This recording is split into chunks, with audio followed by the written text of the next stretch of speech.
नमस्कार।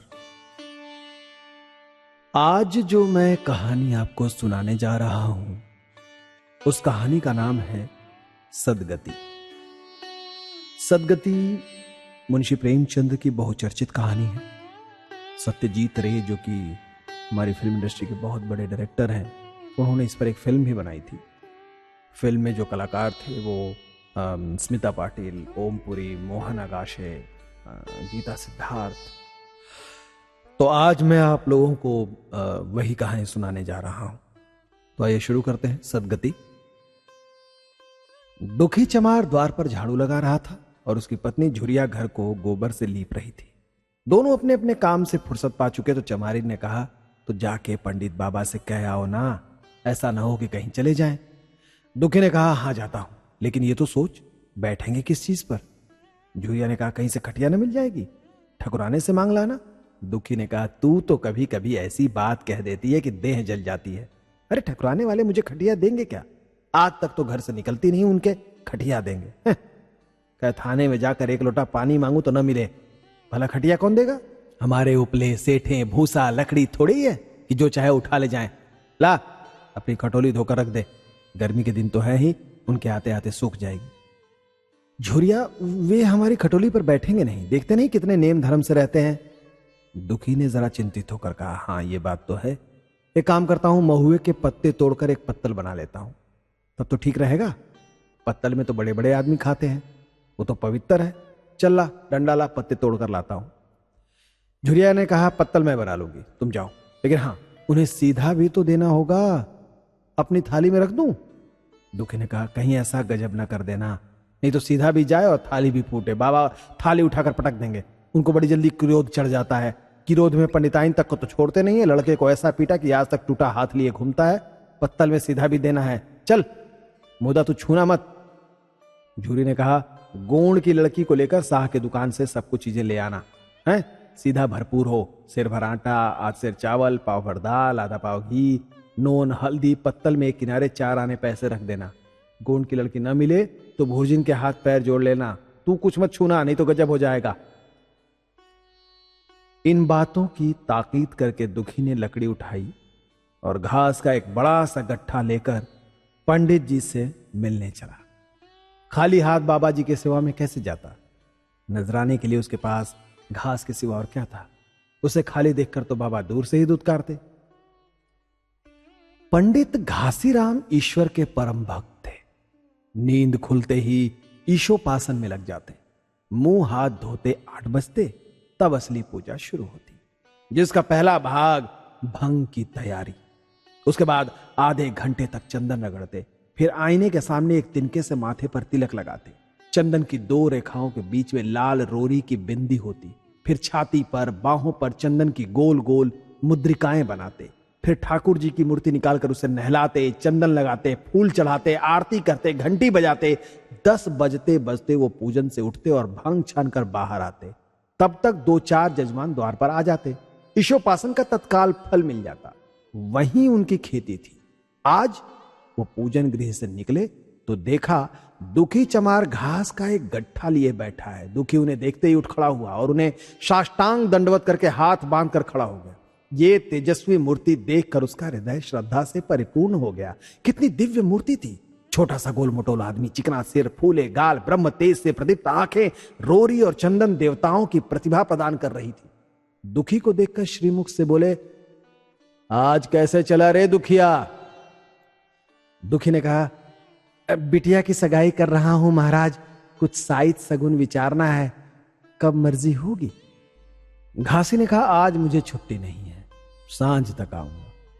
दुखी ने कहा, नहीं महाराज, जल्दी मर्जी हो जाए, सब सामान ठीक कराया हूं, ये घास कहां रख दूं? घासी ने कहा, इस गाय के सामने डाल दे, और एक काम कर, जरा झाड़ू लेकर द्वार तो साफ कर दे। ये बैठक भी कई दिन से लीपी नहीं गई है, उसे भी गोबर से लीप दे, तब तक मैं भोजन कर लूं, फिर जरा आराम करके चलूंगा। हाँ ये लकड़ी भी चीर देना। खलिहान में 4 खांची भूसा पड़ा है, उसे भी उठा लाना, भूसेली में रख देना। दुखी फौरन हुक्म की तावील करने लगा। द्वार पर झाड़ू लगाई, बैठक को गोबर से लीपा। तब 12 बज गए। पंडित जी भोजन करने चले गए। दुखी ने सुबह से कुछ नहीं खाया था, उसे भी जोर से भूख लगी, पर वहां खाने को क्या धरा था। घर यहां से मील भर था। वहां खाने चला जाए तो पंडित जी बिगड़ जाएं। बेचारे ने भूख दबाई और लकड़ी फाड़ने लगा। लकड़ी की मोटी सी गांठ थी जिस पर पहले भक्तों ने ही जोर आजमा लिया था। वो उसी दमखम के साथ लोहे से लोहा लेने के लिए तैयार थी। दुखी घास छीलकर बाजार ले जाता था। लकड़ी चीरने का उसे अभ्यास न था। घास उसके खुरपे के सामने सिर झुका देती। यहां कस कस कर कुल्हाड़ी का भरपूर हाथ लगाता, पर उस गांठ पर निशान तक न पड़ता था। कुल्हाड़ी उचट जाती। पसीने में तर था, हांफता था, थक कर बैठ जाता था, फिर उठता था। हाथ उठाए न उठते थे, पांव कांप रहे थे, कमर न सीधी होती थी, आंखों तले अंधेरा हो रहा था, सिर में चक्कर आ रहे थे, तितलियां उड़ रही थी।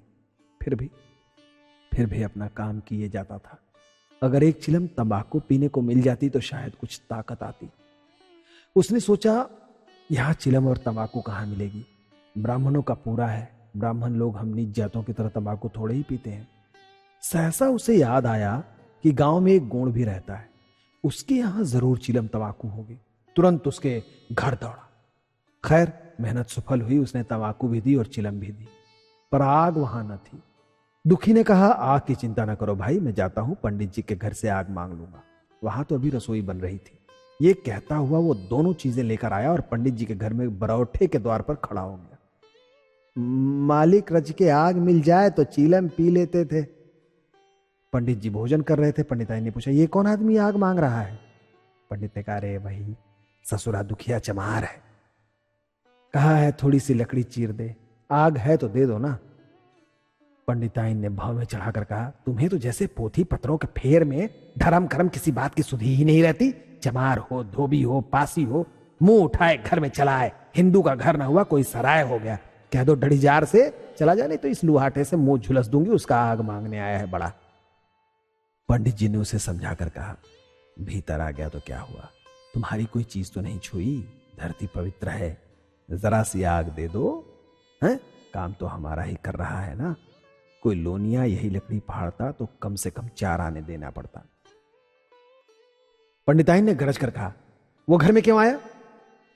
पंडित ने हार कर कहा, अरे ससुरे का भागा था और क्या।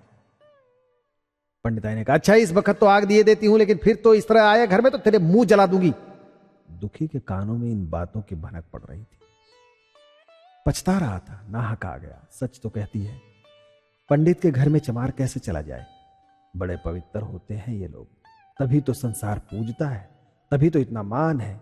भर चमार थोड़े ही हैं, इसी गांव में बूढ़ा हो गया, मगर मुझे इतनी अकल क्यों ना आई। इसलिए जब पंडिताइन आग लेकर निकली तो वो मानो स्वर्ग का वरदान पा गया। दोनों हाथ जोड़कर जमीन पर माथा टेकता हुआ बोला, पड़े आइन, बड़ी भूल हो गई, घर में चला आया, चमार की अकल ठहरी, इतने मूर्ख न होते तो लात क्यों खाते।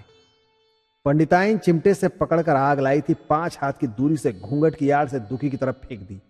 आग की बड़ी सी चिंगारी दुखी के सिर पर आके पड़ गई। जल्दी से बेचारा पीछे हटा, सिर को हिलाने लगा। उसके मन में कहा, ये एक पवित्र ब्राह्मण के घर को अपवित्र करने का फल है। भगवान ने कितनी जल्दी फल दे दिया। इसी से तो संसार पंडितों से डरता है और सबके रुपए मारे जाते हैं। ब्राह्मण के रुपए भला कोई मार तो ले, घर भर का सत्यानाश हो जाए। पांव गल गल कर गिरने लगे। बाहर आकर उसने चिलम पी, फिर कुल्हाड़ी लेकर जुट गया। खट खट की आवाजें आने लगी। उस पर आग पड़ गई तो पंडिताइन को उस पर कुछ दया आ गई। पंडित जी भोजन करके उठे तो बोली, ये चमरवा को भी कुछ खाने को दे दो, बेचारा कब से काम कर रहा है, भूखा होगा। पंडित जी ने इस प्रस्ताव को व्यवहारिक क्षेत्र से दूर समझकर पूछा, रोटियां हैं? पंडिताइन ने कहा, 2-4 बच जाएंगी। पंडित जी ने कहा, 2-4 रोटियों से क्या होगा, चमार है, कम से कम 1.5 सेर तो खाएगा ही। पंडिताइन कानों पर हाथ रखकर बोली, अरे बाप रे, 1.5 सेर? फिर तो रहने दो भैया। पंडित जी ने अब शेर बनकर कहा, कुछ भूसी चोकर हो तो आटे में मिलाकर 2 लिट्टा ठोक दो, साले का पेट भर जाएगा। पतली रोटियों से इन नीचों का पेट नहीं भरता, इन्हें तो ज्वार का लिट्टा चाहिए। पंडिताई ने कहा, अब जाने भी दो, धूप में कौन मरे। इधर दुखी ने चिलम पीकर फिर कुल्हाड़ी संभाली। दम लेने से जरा हाथों में ताकत आ गई थी। कोई आधा घंटा तक फिर कुल्हाड़ी चलाता रहा, फिर बेदम होकर वहीं सिर पकड़ के बैठ गया। इतने में वही गोंड आ गया। बोला, क्यों जान देते हो बूढ़े दादा, तुम्हारे फाड़ी ये गांठ ना फटेगी, नाहक हलाकान होते हो। दुखी ने माथे का पसीना पोंछ कर कहा, अभी गाड़ी भर भूसा ढोना है भाई। गोंड ने कहा कि कुछ खाने को मिला कि काम ही कराना जानते हैं, जाके मांगते क्यों नहीं? दुखी ने कहा, कैसी बात करते हो चिखुरी, बामन की रोटी हमको पचेगी? गोंड ने कहा, पचने को पच जाएगी, पहले मिले तो। मूछों पर ताव देकर भोजन किया और आराम से सोए। तुम्हें लकड़ी फाड़ने का हुक्म लगा दिया। जमींदार भी कुछ खाने को देता है, हाकिम भी बेगार लेता है, तो थोड़ी बहुत मजदूरी दे देता। ये उनसे तो बढ़ गए, उस पर धर्मात्मा बनते हैं। दुखी ने कहा, धीरे धीरे बोलो भाई, कहीं सुन ले तो आफत आ जाएगी। ये कहकर दुखी फिर संभल पड़ा और कुल्हाड़ी की चोट मारने लगा। चिखुरी को उस पर दया आई, आकर कुल्हाड़ी उसके हाथ से छीन ली और कोई आधा घंटे खूब कस कस के कुल्हाड़ी चलाई, पर गांठ में एक दरार भी न पड़ी। तब उसने कुल्हाड़ी फेंक दी और यह कहकर चला गया, तुम्हारे फाड़े ये न फटेगी, जान भले ही निकल जाए। दुखी सोचने लगा, बाबा ने ये गांठ कहां रख छोड़ी थी कि फाड़े नहीं फटती, कहीं दरार तक तो नहीं पड़ती। मैं कब तक इसे चीरता रहूंगा? अभी घर पर 100 काम पड़े हैं, कार परोजन का घर है, एक न एक चीज घटी ही रहती है, पर इन्हें इसकी क्या चिंता? चलूं जब तक भूसा ही उठा लाऊं। कह दूंगा, बाबा आज लकड़ी नहीं फटी, कल आकर फाड़ दूंगा। उसने झौवा उठाया और भूसा ढोने लगा। खलिहान यहां से 2 फलांग से कम न था। अगर झौवा खूब भर भर कर रहा था तो काम जल्द खत्म हो जाता, पर झौवे को उठाता कैसे? अकेले भरा हुआ झौवा उससे उठ नहीं पाता, इसलिए थोड़ा थोड़ा लाता था। 4 बजे कहीं भूसा खत्म हुआ। पंडित जी की नींद भी खुली, मुंह हाथ धोया, पान खाया, बाहर निकले, देखा तो दुखी झौवा सिर पर रखे सो रहा है। जोर से बोला, अरे दुखिया, तू सो रहा है? लकड़ी तो अभी ज्यों की त्यों पड़ी हुई है, इतनी देर तू कर क्या रहा था? हैं? मुट्ठी भर भूसा ढोने में सांझ कर दी, उस पर सो रहा है। उठा, ले कुल्हाड़ी और लकड़ी फाड़ डाल। हैं? तुझसे जरा सी लकड़ी नहीं फटती? अरे फिर साइत भी वैसे ही निकलेगी, मुझे दोष मत देना। इसी से कहा है कि नीच के घर में खाने को हुआ और उसकी आंख बदली। दुखी ने फिर कुल्हाड़ी उठाई। जो बातें पहले से सोच रखी थी वो सब भूल गई। पेट पीठ में धंसा जाता था। आज सवेरे जलपान तक न किया था, अवकाश ही न मिला। उठना ही पहाड़ मालूम होता था, जी डूबा जाता था, पर दिल को समझा कर उठा। पंडित हैं, कहीं साइड ठीक न विचारे तो फिर सत्यानाश ही हो जाएगा। जब ही तो संसार में इतना मान है, साइथ ही का तो सब खेल है, जिसे चाहे बिगाड़ दें। पंडित जी गांठ के पास आकर खड़े हो गए और बढ़ावा देने लगे। हाँ, मार मार, कस के मार, और मार, कस के मार। अबे जोर से मार, तेरे हाथ में तो जैसे दम ही नहीं है। लगा कस के। हाँ हाँ, खड़ा सोचने क्या लगता है, बस फटा ही चाहता है। मार मार, दे उसी दरार में एक और। हाँ। दुखी अपने होश में न था, न जाने कौन सी गुप्त शक्ति उसके हाथों को चला रही थी। वो थकान, भूख, कमजोरी सब मानो भाग गई। उसे अपने बाहुबल पर स्वयं आश्चर्य हो रहा था। एक एक चोट वज्र की तरह पड़ती थी। आधे घंटे तक वह उसी उन्माद की दशा में हाथ चलाता रहा, यहां तक कि लकड़ी बीच से फट गई और दुखी के हाथ से कुल्हाड़ी छूटकर गिर पड़ी। इसके साथ ही वो भी चक्कर खाकर गिर पड़ा। भूखा प्यासा थका हुआ शरीर जवाब दे गया। पंडित जी ने पुकारा, उठ के 2-4 हाथ और लगा दे, पतली पतली चौलियां हो जाएं। दुखी न उठा। पंडित जी ने अब उसे दिख करना उचित न समझा। भीतर जाकर बूटी छानी, शौच गए, स्नान किया, पंडिताई बाना पहनकर बाहर निकले। दुखी अभी तक वहीं पड़ा हुआ था। जोर से पुकारा, अरे क्या पड़े ही रहेगा दुखी, चल तेरे ही घर चल रहा हूं, सब सामान ठीक ठीक है ना? दुखी फिर भी न उठा। अब पंडित जी को कुछ शंका हुई। पास जाकर देखा तो दुखी अकड़ा पड़ा हुआ था। बदहवास होकर भागे और पंडिताइन से बोले, दुखिया तो जैसे मर गया जी। पंडिताइन हक बकाकर बोली, अरे वो तो अभी लकड़ी चीर रहा था ना। पंडित, हाँ, लकड़ी चीरते चीरते मर गया, अब क्या होगा? पंडिताइन ने शांत होकर कहा, होगा क्या, चमरौने में जाकर कह दो मुर्दा उठा ले जाएं। एक क्षण में गांव भर में खबर हो गई। पूरे में ब्राह्मणों की ही बस्ती थी, केवल एक घर गोण का था।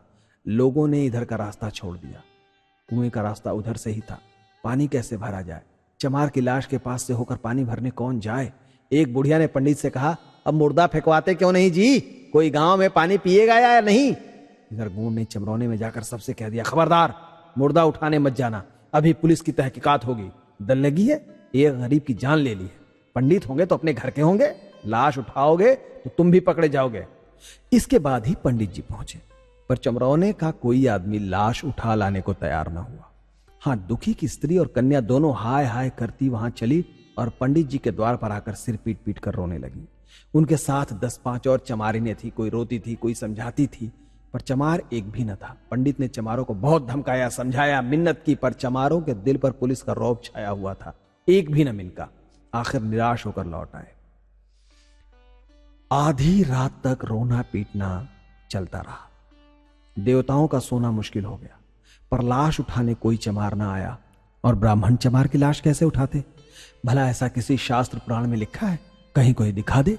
पंडिताई ने झुझला कर कहा, इन डाइनों ने तो खोपड़ी चाट डाली है, सबों का गला भी नहीं पकता। पंडित ने कहा, रोने दो चुड़ैलों को, कब तक रोएंगी? जीता था तो कोई बात न पूछता था, मर गया तो कोलाहल मचाने के लिए सबकी सभा पहुंची। पंडिताई ने कहा, चमार का रोना मनहूस होता है। पंडित ने कहा, हाँ बहुत मनहूस होता है, सुना है। पंडिताई ने, अभी से दुर्गंध उठने लगी है। पंडित ने कहा, चमार था ससुरा, साध असाध किसी का विचार है इन सबको? पंडिताई ने कहा, इन सबको घिन भी नहीं लगती? पंडित ने कहा, भ्रष्ट है सबके सब साले। रात तो किसी तरह कटी, मगर सवेरे भी कोई चमार ना आया। चमारिनें भी रो पीट कर चली गईं। अब दुर्गंध कुछ कुछ फैलने लगी। पंडित जी ने एक रस्सी निकाली, उसका फंदा बनाकर मुर्दे के पैर में डाला और फंदे को खींचकर कस दिया। अभी कुछ कुछ धुंधलका था। पंडित जी ने रस्सी पकड़कर लाश को घसीटना शुरू किया और गांव के बाहर घसीट ले गए।